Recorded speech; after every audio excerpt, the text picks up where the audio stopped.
Vi har lavet forsøg om gipsenergi og opløselighed. Den opgave er lavet af Tia Andersen, 3. Y. Vi vil undersøge, om vi kan finde ud af, om en reaktion kan forløbe spontant ud fra en udregning af reaktionens gipsenergi og dennes fortegn. Dette vil vi gøre med forskellige reaktioner. Vi vil altså teste, om der er sammenhæng mellem, om en reaktion kan forløbe spontant og dens gipsenergis fortegn. Sådan noget teori. Termodynamikken går ud på, om en reaktion kan forløbe. Ikke hvor hurtigt den forløber, men om den overhovedet kan forløbe ved en bestemt temperatur og et bestemt tryk. Inden for termodynamikken bruger vi to begreber, som hedder entalpi og entropi. Entalpi er et systems samlede energi, og handler også om tilført varme til en reaktion. Entalpien betegnes med et H. Jo større entalpi, jo større gipsenergi. Entropi. Entropi er et mål for uorden i et system, og betegnes med et S. Jo større entropi, des mindre gipsenergi. Der er to hovedsætninger inden for termodynamikken. Der er den første her, som hedder så, at tilvækst i et systems indre energi er lige med tilført varme plus tilført arbejde.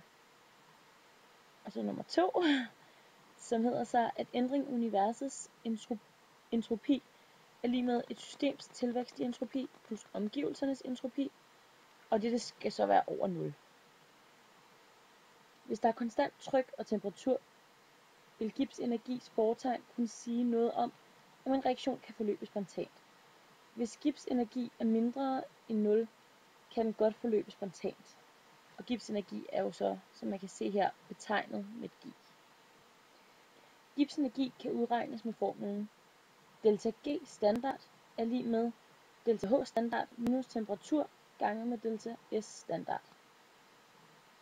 Og for ioner kan man bruge formlen delta G er lig med delta G standard plus gaskonstanten ganget med temperaturen ganget med logaritmen til koncentrationen. Og for en hel reaktion kan man bruge denne formel. Her er delta G standard lig med summen af produkterne minus summen af reaktanterne. I forsøget har vi jo sjovt nok brugt nogle materialer. Vi har brugt en brøndplade, og vi har brugt bæreglas med 100 ml. Vi har brugt engangspipetter og 2 mol bariumnitrat og 2 mol sulfat, og så har vi brugt 2 vejebåde. I forsøget har vi arbejdet med reaktionen barium opløst i vand plus sulfat opløst i vand, som så giver bariumsulfat. Og det kan selvfølgelig også ses på den røde firkant her i skemaet. Jeg vil nu udregne gipsenergien for reaktionen. Dette gør jeg ved først at udregne gipsenergi for hver enkelt stof. Først for barium. Her bruger vi formlen for ioner. Her tager vi delta G standard plus gaskonstanten ganget med temperaturen ganget med logaritmen til koncentrationen.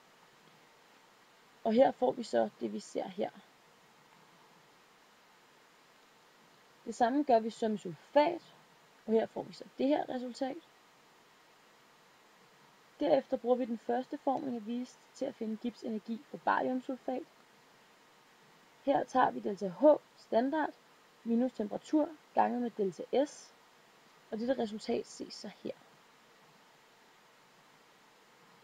Med alle disse resultater kan vi så udregne hele reaktionens gipsenergi. Vi tager produktets gipsenergi og trækker så reaktanternes samlede gipsenergi fra, og får så det her resultat.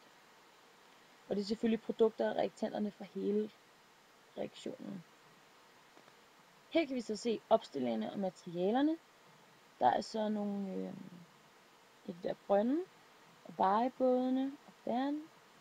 Og så har vi også de her 2 flasker, som jeg har glemt at skrive på. Her kan vi så se, hvordan vi gjorde.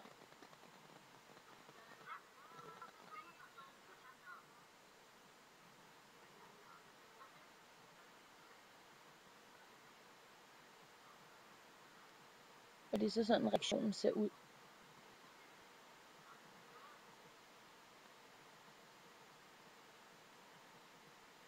Resultatet af vores udregning af gipsenergi var negativt. Dette skulle betyde, at reaktionen godt kan forløbe spontant. Vi kan også se, at det er tilfældet ud fra vores forsøg. Så det passer jo meget godt sammen. Der kan jo risikere at være nogle fejlkilder i sådan nogle forsøg. Det kan der jo altid. Og her kan der være fejlkilder som temperaturen. Den blev målt et sted i lokalet, og det er jo ikke sikkert, at der er den samme temperatur i hele lokalet. Det er der faktisk ikke særlig stor chance for. Og samtidig så kan vi jo heller ikke sammenligne vores forsøg med andre forsøg, da vi kun nåede et forsøg. Og derfor kan vi ikke egentlig sige noget om gipsenergis foretegn altid kan vise, om en reaktion kan forløbe spontant. Men i vores tilfælde passede det jo. Slut!